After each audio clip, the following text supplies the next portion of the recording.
Yeah, for Pong. that was my earliest experience of gaming of in that sense. So and so there was Pong. So you did the ping ping ping, and I wouldn't say I was terribly good at that because once that ball started to actually move any particular pace, I would lose it.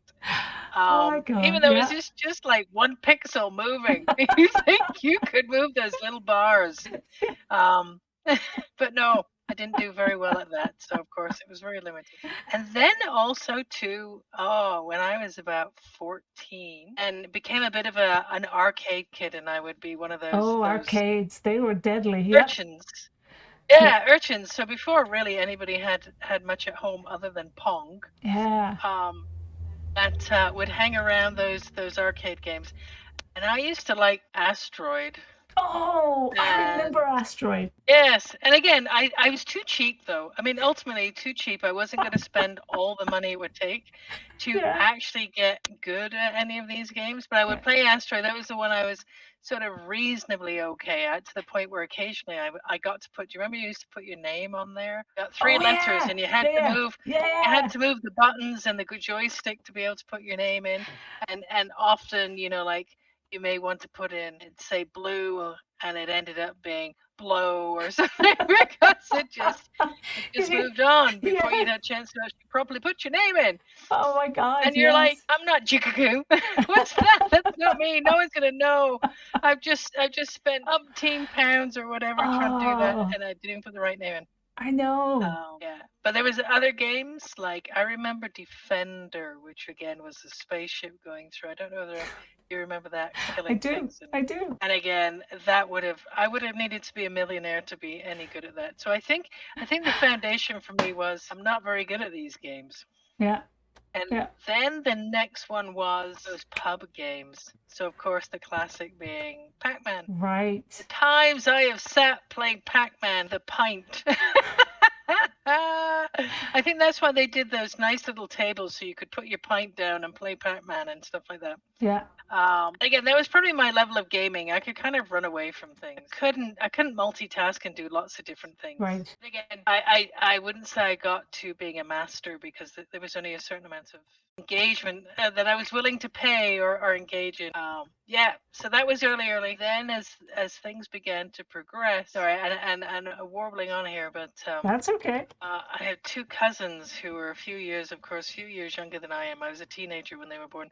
But as they got a bit older and they had Game Boys, Oh and yeah. so I would play Sonic the Hedgehog with them. I never was into the Mario piece. I didn't mind Sonic the Hedgehog, but again, I wasn't great at it because it limited. It wasn't my Game Boy, and they would want it back. Right. And of course, I just loved. My youngest cousin was like, I don't know, 5, and he just seemed to wiggle wiggle the buttons in whatever manner. It wasn't seem to be anything intentional, and he would beat me, the little bugger.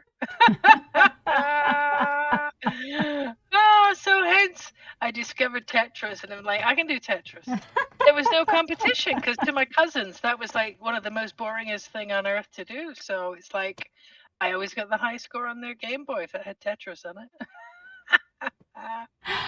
Oh, that's hilarious. But just to go back to where you first started, that whole issue of gaming in the arcade, and of course, something that really isn't part of the culture now for young people, but how it actually formed a lot. It appeals to me because I remember spending like Friday and Saturday nights killing time playing, playing the arcade games, and you're right, finding the quarters to play them. And it was interesting because not a lot of women would play those games, right? Did you find No. that? Did you find like you had to battle the men or the boys to play those games? Yeah, because also too, what would happen? I mean, there was a bit of derision, and so like if you attempted to play Defender, especially on a Friday or Saturday night, a time when there was people in and you hadn't gone in, say on a Saturday afternoon or whatever, and it was just you, Yeah. people Yeah. were just basically being like, "Get off your crap," kind of stuff. Yeah, you always had the guys kind of hanging around just waiting for you to screw up so they could Yeah. take over. Yeah, I And like remember that. just side looks or laughing or whatever. Yeah. And of course, so then you just felt a bit intimidated. And I think too in those arcades, what invariably happened, and didn't quite fit into this, is that I find like a lot of things, the role of women was to be onlookers and to be there as an audience for the boys and for their boyfriends and give them you're amazing, whatever the person's name was, and so would just hang around as opposed to actually actively engaging in anything. Right. So yeah, and I think maybe because I was okay at the asteroids, that it was a bit easier to play that because kind of a bit better. But there was always the thing is in those arcades and like anything, there was always that group of super cool kids, and you were just a pleb in the corner. Just a So once pleb the in the super cool kids corner. wanted to start playing any of the games and things like that, you were kind of hi. Yeah, I remember. I remember that. So, Hence, this is why I ended up drinking, playing Pac-Man in the pub. well, and that, I mean, the other thing too, the other interesting thing about it all is that how that kind of developed. And you're right, kind of as those games, those arcade games, I think as we got older, dropped out of the social places we used to hang around. Not saying that there weren't arcades, in the 90s and the 2000s, but certainly weren't quite as popular as the 80s. But tell me a little No. bit about. Yeah, sorry, go ahead. Well, I was just going to say on that, a lot of those arcades, which the arcade I went to was kind of split between the kind of fruit machine, one-armed bandits gambling side Mm-hmm. and arcades. Again, because this was in the UK, I have no idea whether you're able to do that here as kids. A lot of, I think once people started to get Game Boys, certain things came out like Game Boys, and then later all the Xboxes and things like that, Nintendo, where you didn't need to go to the arcade. And a Yeah. lot of those arcades that, from the ones that were my hometown, began to just be focused on gambling. Right. They all became the games left, and it was just filled with one-armed bandits. No, those are interesting. That interesting history. I think that sometimes is kind of forgotten. Going back in the next stage, playing with your cousins and Rats. was there anything that appealed to you, or was it just that you were able to bond with your cousins over it? Well, I mean, there's an element of bonding, but again, when you've got an 8-year-old and a 5-year-old laughing at you and telling how crap you are, kind of loses its allure. It's when you at those moments think, God, I don't want children. you can keep them. I think there's a couple of things though, isn't there? And I suppose so. Sonic the Hedgehog, jumping all over different things, collecting different things. There's an element of a skill progression. You see yourself getting better, Mm-hmm. and that changes the more skillful you get. It changes your interaction with the game. Right. And so you kind of enjoy it in a different way. So to a degree, that was the thing with Sonic the Hedgehog. And also too in those games, unless you played and played and played, you weren't always certain what was coming around the corner, because I can't remember how many levels they were, but you progress up the levels. So again, if you hadn't been in that level before, it was something like, wow, of course you got killed, you got whatever, because it's kind of new, and it could be really quite upsetting. Yeah. However, there is that element though, and you'd see that with my cousins, and I think that's how games had to progress and get more graphic interfaces had to improve, and the experience, because again you would still get it with any game where once you get skill where you're quite good at it, it can become quite perfunctory and just get through it, because the number of people who are actually good at something are like, oh, the first 50 levels are boring, so I just kind of burn through those. Right. And it's funny how you lose still that sense of enjoyment of the game, because again, it's always that thing where you want to test your skills Right. and have more challenges. So Sonic the Hedgehog, if I got killed, yeah. it wasn't me, but my cousin's more likely. But if they got killed, going through those X number of levels to get back to the place where they were actually like, yay, here I am, I'm going to brag at school I got here, Yeah. was fairly perfunctory. Right. So kind of going forward now to that kind of next level. So you kind of your cousins grew up. You kind of moved on. So what's the next stage of your gaming gaming life? I would say older, and like a lot of people too, with games on your phone, and more available in like free games, and also to as you age, and they're like keep your brain healthy. So I think a lot of people, especially again women and things, re-engaging with new technologies through your phone. So switching out what may have been like a crossword puzzle or something like that, which you may have done by hand, or even jigsaws and things like that, you can do for games, and it actually then being created and put into a gaming format. So now you're playing on your phone or your tablet. Right. Because as well, I think tablets too, being that bit bigger and more people having tablets as they began to came out, kind of changed as well that experience that maybe you could have with a game. And I think also as a woman that a game, and often I don't think people would see it as gaming when they do their Sudoku or the word games, which is me doing those, and wouldn't see it as gaming. I mean, you said it was gaming, and it's like, I'm keeping my brain young and healthy. How can that be gaming? Yeah. Um, You're not a gamer. You're not a gamer yes, girl.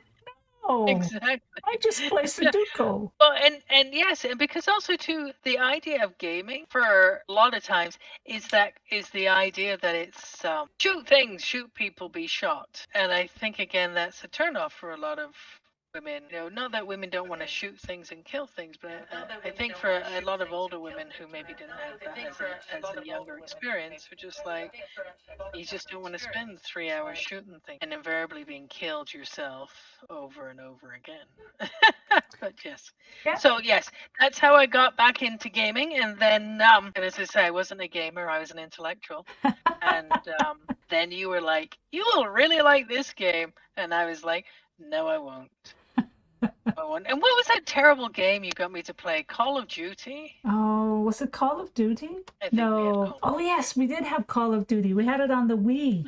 Yeah, you hated Did we that. have it and you played with the nephew? Yeah, I played with the nephew. And you tried to get me to play that You game, hated it. and I hated it because it's like, where the fuck is everybody? And I could not see them, and I'm like, how do I know where people are? Oh, look, I've just been killed again. Oh, I've been killed again. I'm dead, dead, dead. Killed again. And I'm like, the shooting games I want to play is like when we went to certain friends over Christmas once. It's like shooting turkeys. I'll shoot turkeys. They're running at me. But that whole Call of Duty and then other Yeah, games, you're like, people are hiding. I can't see them, and they've just killed me. yeah, Oh, that's yeah, not fair.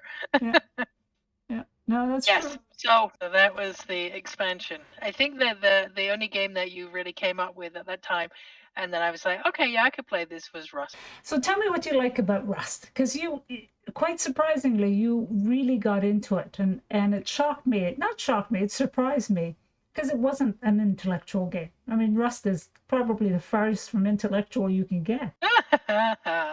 Well, other than the nakedness, Yeah, I think because, and especially the platforms we played on, the ones where I got shot, I didn't like, because I think one of the problems, and when we were playing ones that had zombies in, and I would die and die and die, that didn't work for me, because it's sort of like I have to spend all my time worrying and building up stuff to shoot things. And what I liked about Rust was, okay, here I am naked on a beach, and now I have to survive and make things and think things, and that kind of process and learning where things were and what I needed and that kind of stuff. And then the idea that people could raid your stuff and come and do a bit of B&E on your build, of being okay, so starting to think, well, if I build a building this way or this way or this way, how would that deter people? So again, when I was thinking of those buildings and like how can I build a building that is less is more resistant to attack, it wasn't about like some people build them and they put in as much armaments and as much of things that are going to blow up and whatever. Whereas I was trying to be a little also a bit more cognitive of being like, okay, so if I did it this way, would it slow people down? so so Yeah. So that was the thing about it. It did involve a little bit of thinking. And I like the killing the animals. See, I could see an animal, I could kill it. And sometimes they crept up on me, but it wasn't like those goddamn zombies where there's like 12 of the buggers. well, for a vegan, I always was a bit shocked at how much fun you got out of shooting those animals. But anyway, that's okay. So you went Survival, baby. Yeah, survival. In the apocalypse, Yes. it's protein. Yes. And I have to say, the first time, what was it? Was it I think it was a wolf. I actually killed a wolf with this. Was it the stone or something really? Nail gun? Some weapon I had. I think it was the stone though, but I did manage to kill it. And you were quite impressed I because was. really, I just clunked the bugger to death, and it was like, oh, look, it died before I died. Look at that. Well, yeah, that is Rust. Who dies before you do? So And you're like, oh, look, there's a pumpkin patch. I'll recover now. I know. So in a sense, it was a bit of a puzzle. It sounds like to me what you really enjoyed was the puzzle aspect of creating a defensible base. Yes, and going about that piece. I was less into the puzzle things that they put in, where you, I don't know, had to collect those fuses and go into places and run around and Oh yeah, flick yeah. switches to get through the door. I was less enamored by that because there's a certain part of me too that's a little bit independent and want to do it my way. Right. So, and we'll talk a little bit more about video games, and then we'll go into the tabletop RPGs. But the other thing is, so Rust isn't the only video game you now play that you have on a computer per se. Tell me about the other kind of computer games you play. There is the God, what are they? The puzzle. There's the puzzle games, and I The cannot Portal. remember what the name of that one. Portal 2. Portal. That was it. Portal. There you go. That's the sign of old age here. I can't remember the name of anything. I think when Rust, because there's a little bit of politicking and a lot of zombies on the Rust platform that we were playing on, and you were like, "What else do you want to play? Do you want to play this, that, and the other?" And I'm like, "Nope, No, nope, no. no, I don't want to play that. No, I don't want to play that." Anyway, in the end, I said what I'd like to play is more puzzle games. And then because you are actually my enabler, and you went Yay. and found the Portal game, and it had an option that we could play individually, but also we could play collaborative, which is actually an oxymoron in our case. I think we ended up intentionally killing ourselves a couple of times. Yeah. Ah, we did that in Rust too. True. You shouted at me because I shot you. Anyway, so we started playing Portal, and that was actually quite cool. We went through all the levels for our collaborative game, and I played some of the individual stuff. Yeah, I liked that. I liked the cognitive piece. You actually had to think and puzzle through, and you can get shot and die, but you can think about how you can get around something as opposed to it just being how quick am I to keep pulling this trigger or that kind of stuff. So yeah, that was fun. And also too that fun piece because it was collaborative, so we did have times when we were hitting each other because we were driving each other mad because we weren't very collaborative. Or I remember you laughing at me that I got stuck. Anyone who doesn't know what Portal is, but I got stuck bouncing on those little springboards, and I just kept springing from one board to the next, and I kind of got caught in this loop. And all you did was laugh, and it's like, help, help, help, and that was it. It was just going back and forth, and you were just seeing yourself laughing. It's just like, I can't get off this. It's kind of like Groundhog Day in a virtual way. Oh my god. I mean, yeah, I mean that Portal was fun. So, and that's basics. I mean, you do play a bit of phone app stuff, Sudoku, but I've also seen you play some other things. Yes. I have done other things too, and we've played board games on the computer. I think for me, probably I would say one of the issues is, and again with when I played Portal on my own, it was funny how slightly different than how I'd end up with a little bit of seasickness that we need to work on to actually manage some of that piece. Just that I think sometimes some of these games we played and the puzzle games are actually better, but that was also one of the issues with Rust. Is I'm kind of reluctant to spend all day playing something. True. Even if I like it, I don't want to spend 6 hours sat down getting a DVT playing a game. And so that's always a factor when I'm kind of thinking, okay, I would like to play, but sometimes they take so long to load up. You're like, that's not gonna happen. I need to take the dog out for a walk. So, anything else you kind of want to talk about your past with your history and your current, fascination with video games? I think it's interesting what you're doing, and I think it's quite good what you're doing. Is in that sense of facilitating and enabling non-regular people, just the people who haven't necessarily been included in doing this, and on a lot of levels excluded from doing this. And given the pandemic, and given like just generally getting older, and things you did once you're not doing now, I think that's really cool. And I like the fact that there is an increasing, and I think the pandemic also helping to an increasing availability of different kinds of games Mm-hmm. for interest. So even as playing Splendor, Yes. the fact that you play with an AI, I don't need to play with you, kind of thing.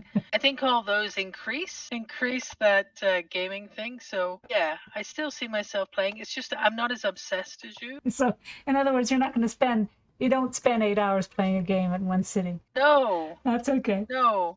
Um, Trying to avoid the swollen ankles. so from your perspective, what is it about, like, and again, maybe you haven't had a chance to kind of experience the change in video gaming like I have, because I've played for probably slightly longer and in a lot more variety. But certainly think about it. You started in Pong, you went to the arcades, you went to Game Boys, and now you're playing on PC and stuff. That kind of evolution. What do you think about that? And what do you think about we talked a bit about how necessarily women weren't necessarily included in the kind of gaming part of the arcades and stuff. But what do you think about the evolution of women involvement in games now, in video games? Maybe even more so, what can the gaming industry do to bring more people like you to kind of open their games up to different types of women and to the older generation kind of thing? Okay, several things there. Sorry. That's okay. To do that. I told you about my limited memory abilities these days. I think one of the good things in terms of the technological developments and changes that have happened since Pong, and then the arcades, because the arcades were, if you wanted a more complex gaming experience, which that gaming experience compared to present day, which is just so Not, basic and laughable, but at the yeah. time, compared to what you could actually have on those Sinclair computers. What was the name of that computer that he came out? Commodore. Commodore. That was it. So that Commodore, and then early really, Atari. we really are dating ourselves. But yes, go We ahead. are indeed. Indeed, I remember having to type into a computer letters. Anyway, that kind of advancement, but I think given that time of like arcades and that kind of piece, the one thing now about as gaming's progressed and there's a bit more diversity, there's also the anonymity of, unlike being in those arcades, you can be whoever and be quite shit at a game and no one knows who you are. And in fact, you don't even have to, you can play whatever character you want and call yourself anything, and not have that automatic, oh, it's a woman, because it's still there, Yeah. or any of those automatic tags that go with it, because Mm-hmm. you can be whoever you want in that game and whatever character. And I liked Rust. One thing that was good about Rust is you could be a male, you could be a white male, but that doesn't necessarily mean you're going to be given a character who's a white male. Yeah. That was one of the No, you things. you could be a person of color, you could be female, and that too was like, okay, off you go, you're female now.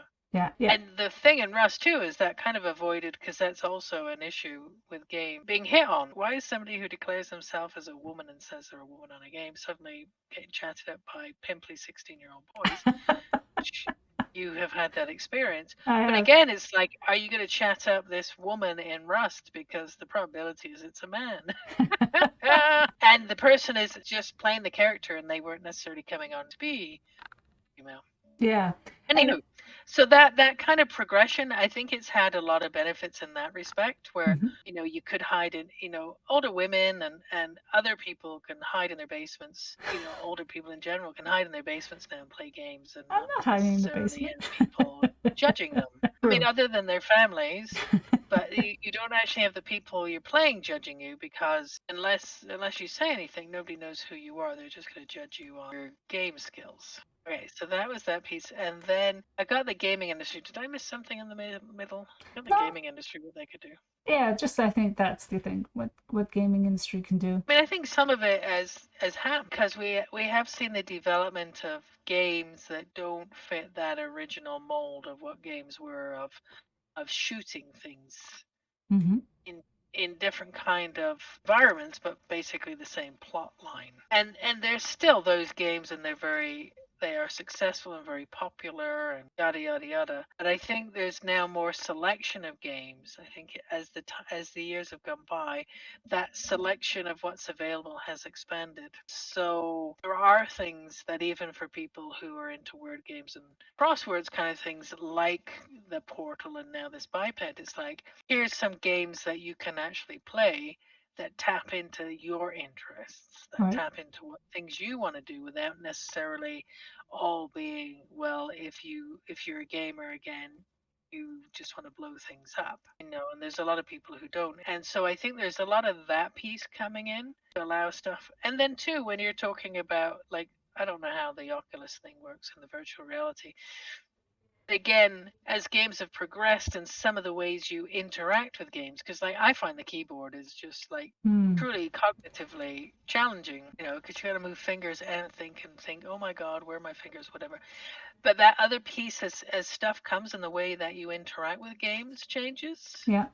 just the virtual reality, whatever, the more that, we bring in people who, with disabilities. And I don't mean just a disability, like as in terms of a mobility issue, because you can still move your hands, whatever.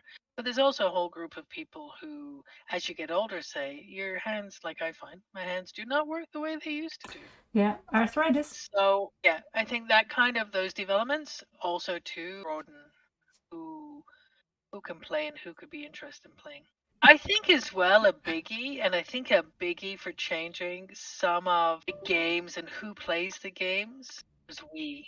When Wii came out, because that changed the way you interacted with a game, and you can, still do Wii and things like that. But it's like suddenly you could see grandmas True. playing with their 6-year-old grandkids, bowling and things, and they didn't have to fiddle around with buttons on a keyboard. They actually had a little doohickey that they would fling around the room, Yeah. and amazingly enough, that ball would move. So I think in that development, I think Wii was a major pushing and expansion point Another, and on. that's a really good point, and one that I never really thought about is the fact that the Wii had a very simplified way of interacting with the game. You're right. You didn't have a keyboard. You didn't have a very complex. What do they call those things now? Oh God, I'm getting old. Where you had to do buttons, you had to push the left button and the right button at the same time, Yes, and press X and press A, and it's like, yeah, the simplicity of just kind of pressing one button and then moving it and flinging it, or even like the whole boxing where you just punched each other. There was something about that actually kind of opened it up to people who didn't want to spend the time developing the hand-eye coordination, or just didn't have the capability to do the hand-eye coordination. Oh, that's interesting. absolutely, absolutely. And I think a lot of people engage with Wii who'd never gone near games. It really is a good point. And because you've played a couple of VR games, one or two, I'm not sure. What did you think of that? This is another thing I think the gaming industry could deal with is people who begin to feel seasick when they play these things. Once we found the VR game that I was okay playing, and we went to the VR place, it's kind of interesting. It's a sort of shed, and stand in that room and don't Yeah, move out of that box on your own. Ah, yeah, it's a bit like an ICE detention center. Anywho, it's quite cool that you actually get into that complete immersion, and to the point where though we were doing a bow and arrow game, but sadly, I mean, after you'd finished your hour, it's like I can barely move my arm. yeah, Because you got so into it. I did enjoy that. You get so into it that you weren't thinking about the other pieces. And the thing I did like about VR is you can move. That does actually have an advantage too, whereas that you're not kind of stationary in a chair being quite sedate. It's like you can kind of move around a bit. yeah. And hopefully, hence why you're in a room on your own in this weird little thing. But hopefully you're not walking into things or walking out or hitting other people. Um, Yes. it does have, because it does have that interaction, and again, I slightly more sophisticated, but than the Wii, if not massively so, because you still had the doohickeys. Again, you have the physical movement as well as being immersed visually with the headset, so you do really feel like you're in a gaming experience. But again, you have a much wider experience with the game, because it's not just cognitive and visual, and a little bit of physical movement. It's like it has the physicality too. So Yeah. it has the kinetics piece as well as the thinking piece. Kind of moving now on to what I look at and what I'm interested in, and hopefully, I think you've gotten interested in, is the whole kind of tabletop RPG. We've primarily kind of around the D&D, but Dungeons and Dragons, but certainly there's a whole bunch of other kinds of tabletop RPGs. Bit of an intro or background about how you got into that. By you!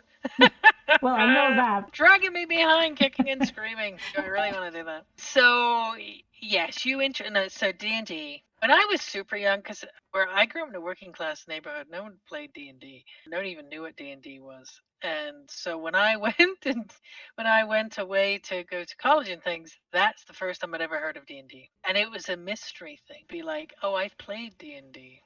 I played D&D when I was younger. These people would arrive and they'd say these things. Invariably men, not many women. And I'd be like, what the hell is this D&D business anyway? So as people explained, it's like, oh, okay, so you're all a bit weird then. Okay, that's fine. And no one played it. I don't know anyone who played it. It was very much a seen it, done it kind of thing. And then I don't know, it became to be respawned. It was a bit like flares. It came back to life, and everybody embraced it. And then you started to have interest in it because you never played when you were younger and had an interest in things. So we started going and doing the monthly D&D. So this is pre-pandemic, and we actually physically went somewhere to a game shop, and that game shop lived up to everything you imagined a game shop would be like, and everything the the clientele and everything, kind of hard to sell, but it had seen better days on the interior. I mean, there was thousands of games in there, and they had all the games out and stuff, but these really did fit in. Those guys really fitted into the whole, what I kind of perceived of the gamer thing, where they'd be playing some obscure game with Right. cards and little models and things, and eating junk food, and would sit there for hours. So that was my D&D experience. Now, that experience was kind of semi-successful, because in part I'd be like, what the hell are we doing? What am I meant to do? And everyone sat there with books, flicking through manically, and I'd be like, I need to flick through a book, but why am I flicking through this book? And do I really care what's written in this book? And it's like, you have come along with some pretty juicy board games, and we laugh at you, where it takes 3 hours to explain how to play the game. Unfair. Unfair, but okay. Oh, come on.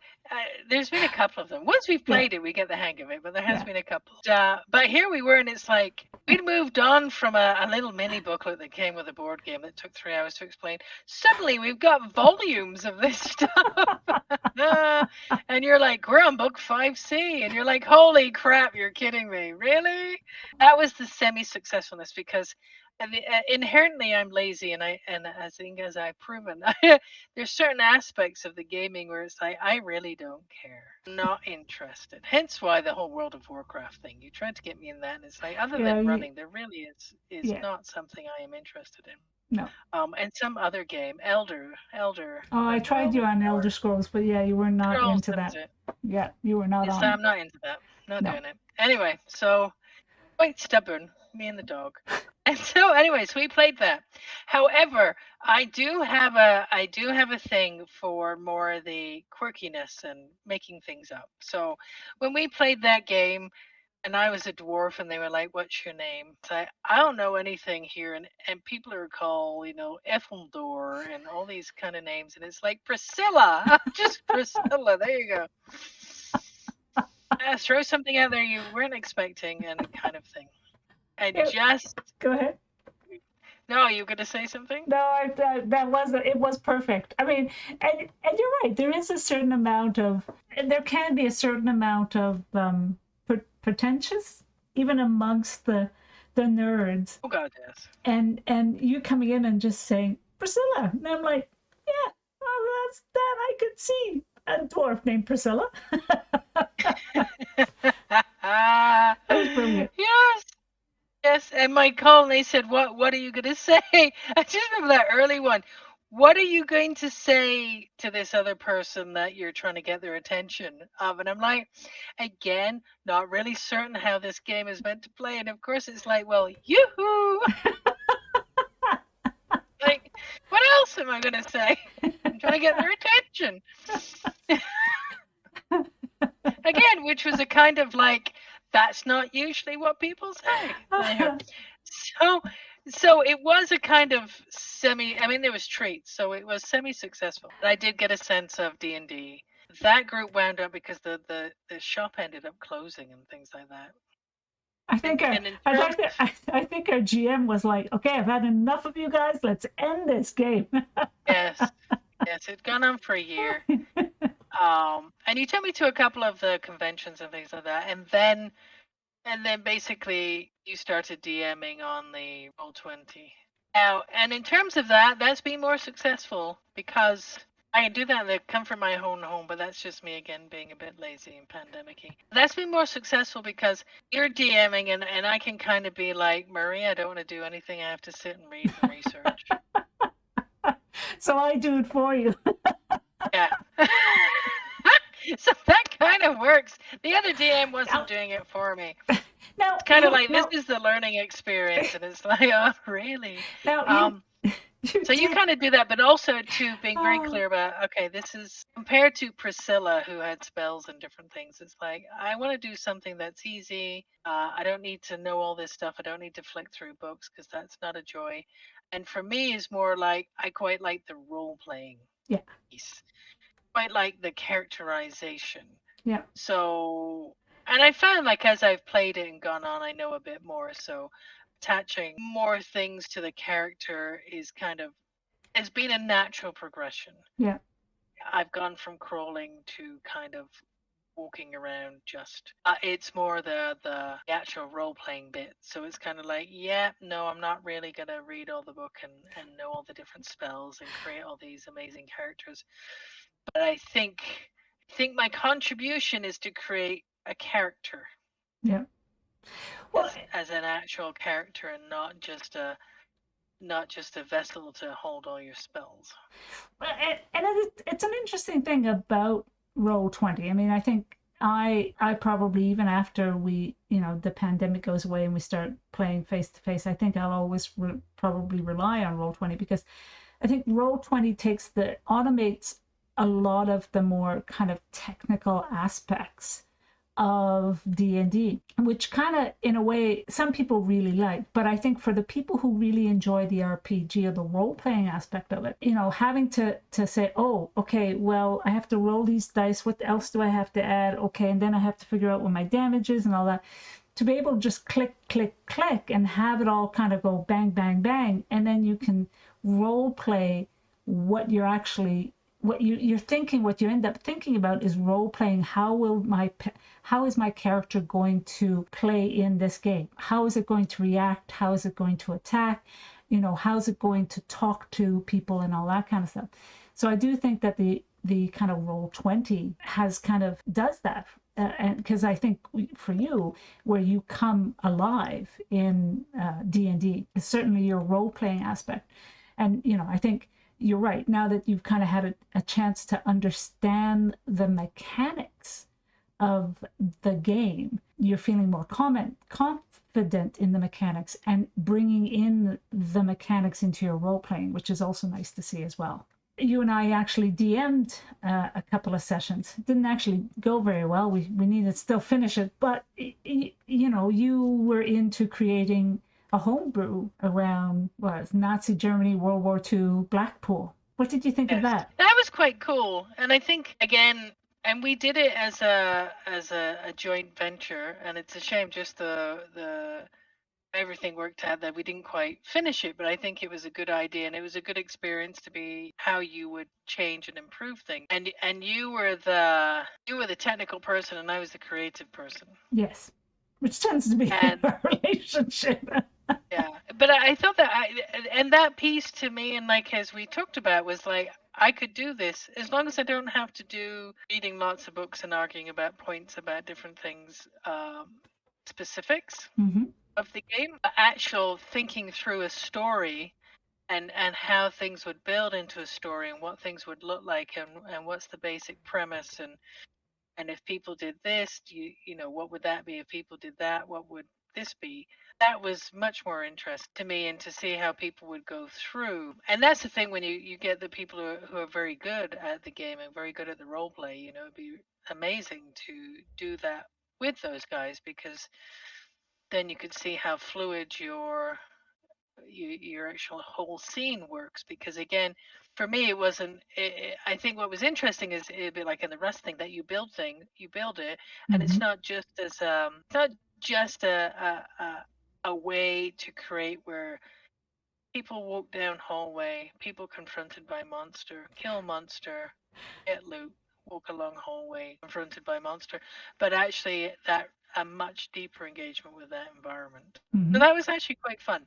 And I think too, again, for what we did the World War II. We were fighting Nazi vampires. It was set in Blackpool, which is the seaside town in northern England, very working class. And it was completely different. We weren't, I mean, we did end up underground, but we heading towards the tower, but we weren't in a dungeon.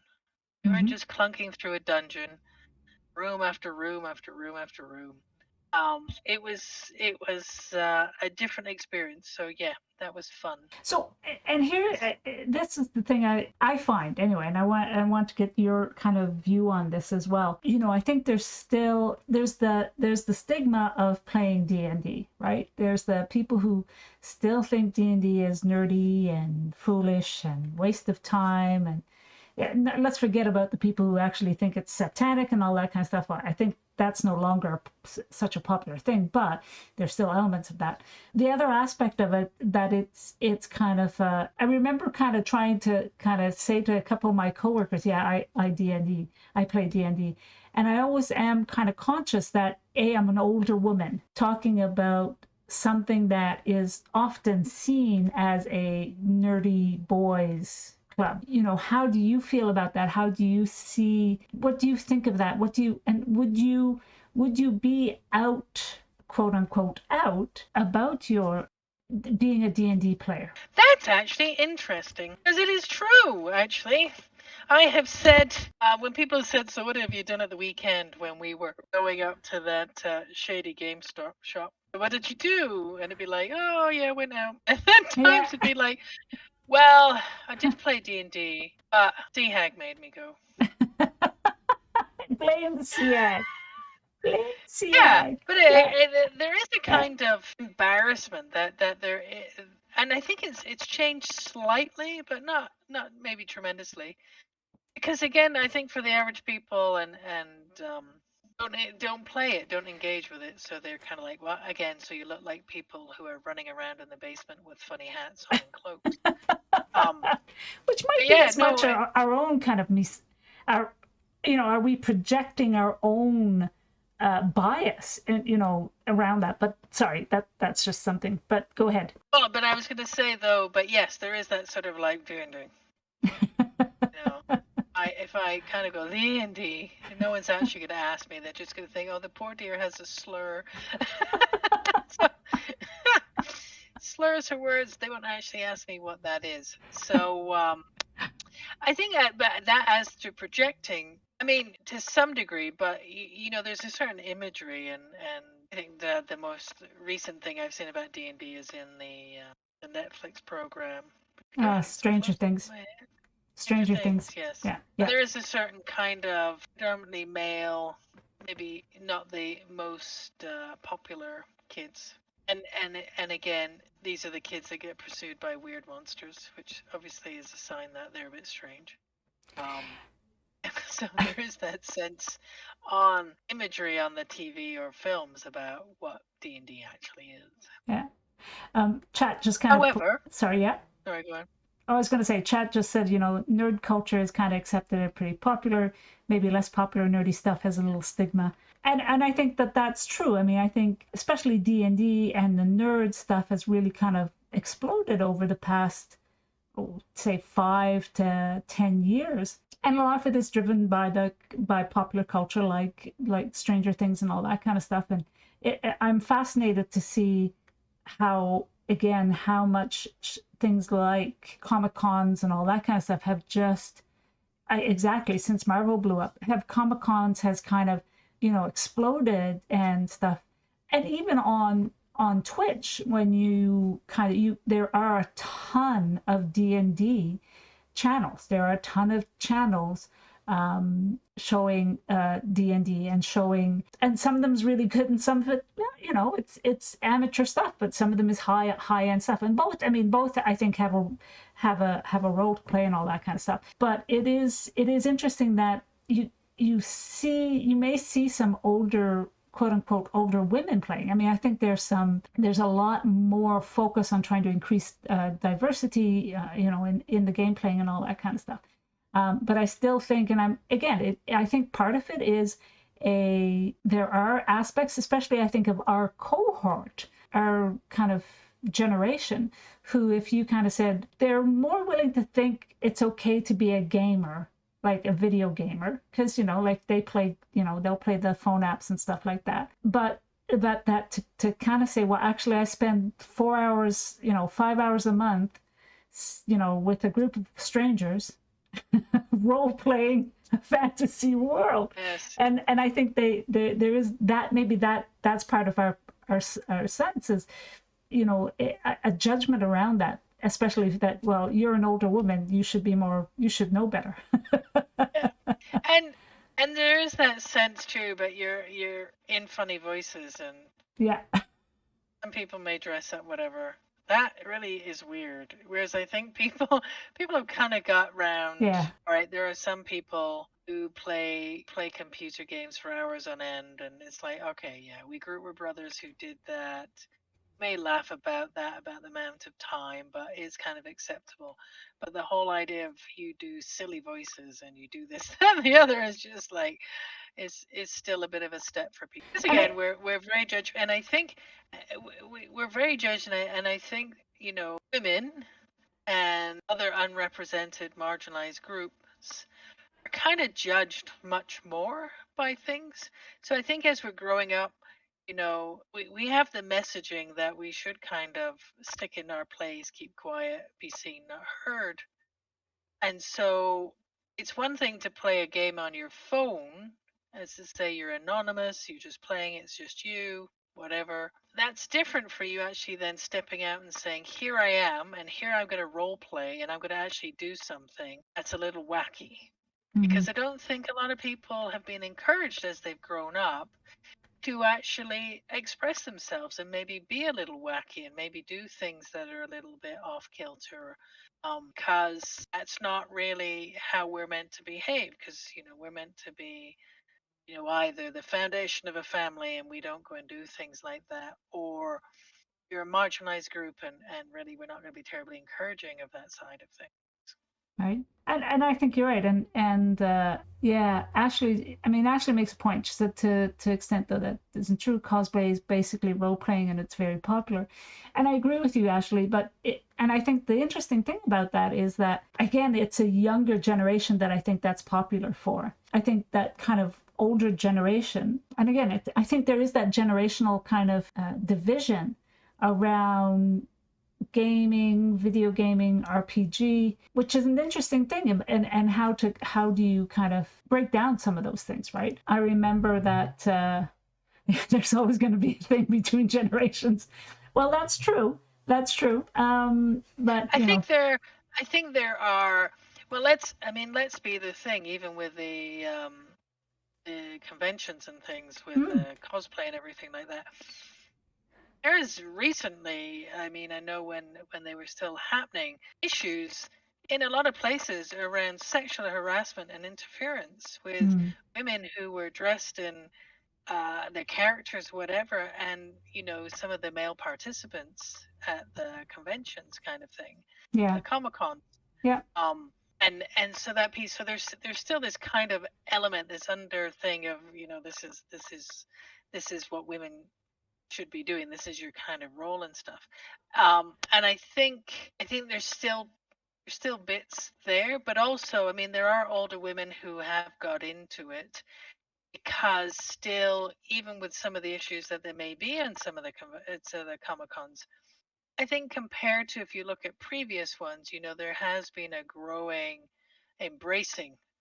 As numbers have increased, you've got more and more people coming who weren't necessarily, usually fitted into the mold. So there's been a bit more embracing of difference. And then with that embracing, then there's more people who come and feel more comfortable. So Mm. like when we went to the Comic Con, it wasn't like we were shuffling around there and being the oldest people True. there. True. We weren't. But I do think it's been a slow progress to that. So it should be. So I do think there's older people who do feel encouraged, but I also think there's a mass of older women, especially, who didn't necessarily do it when they were younger, Mm-hmm. and maybe it's something they think, oh well, they would never do. They're too old now.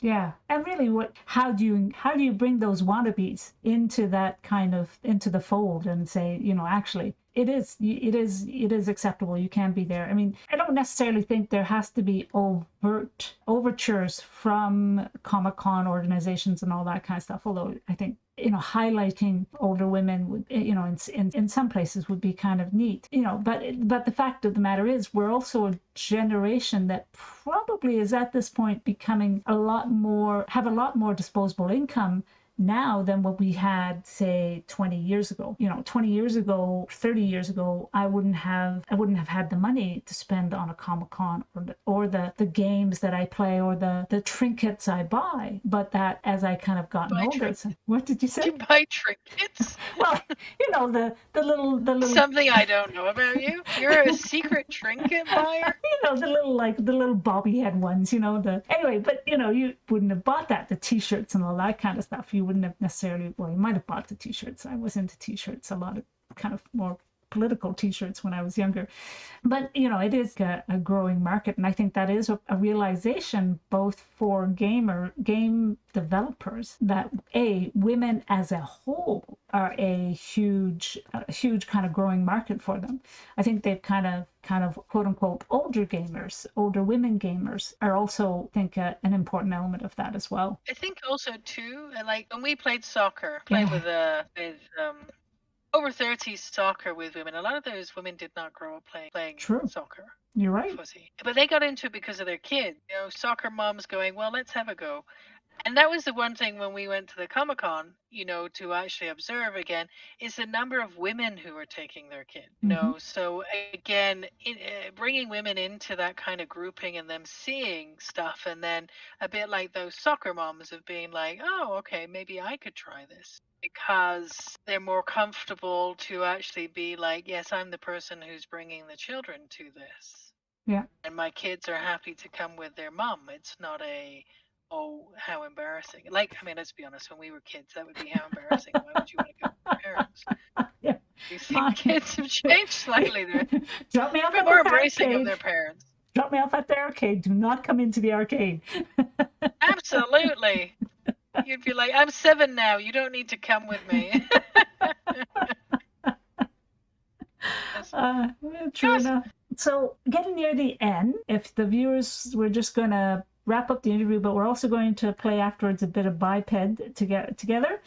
But just a couple of questions for you, Blue Witch. And again, it's kind of a standard question I'm going to ask all my things. If you could be we'll say a D&D monster, but whether it's a D&D or an RPG tabletop monster, what monster would that be? A new one, traditional one, like one that you would be dear to your heart? I would be, I suppose, off looking at it as a monster, I think I'd be something like a vampire, because I mean, to me, if I'm going to be a monster, there's some joy in going for some straightforward violence. You know what I mean?